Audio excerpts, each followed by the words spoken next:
We've all experienced some degree of being left out in life. And that's all any of us want, is to be included.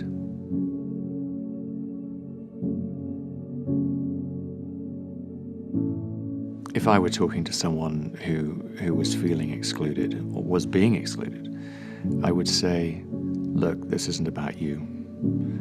This is blindness, or just, at the very least, a lack of kindness and consideration on the part of others who are probably self-consumed, as most of us are. So you continue. You remember who you are. Above all else, we have to constantly remind ourselves that we are cherished children of a Father in heaven who loves us. If we're impatient with someone who doesn't seem to be progressing as fast as we think they might, I think it's always good to look at our own journey and see how fast we're progressing either now or were at some point.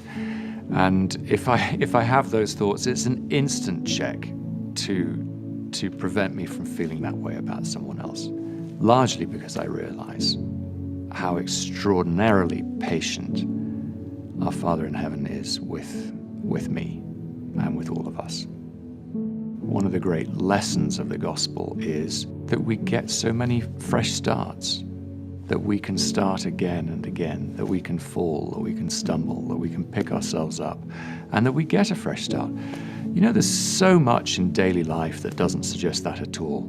And this is a place that we get to begin again and begin again and again. I think we lose sight of that, and I think that's so encouraging for people who might get down on themselves. I know a lot of people grow up in the church, and it can be cultural. It can be just what we do. Others will say, well, why the church? And I had an experience, I suppose it's about 15 years ago. I came from our home in England to General Conference, and I was coming out of a session surrounded by people from all over the world. And I thought, this is it. This is the church. We're from everywhere. We include everybody. And this is where I belong. And it was a wonderful feeling.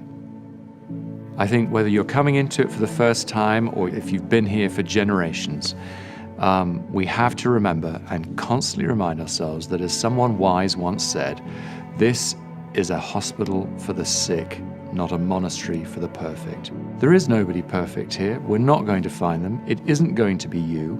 We're here because we all need help from one another.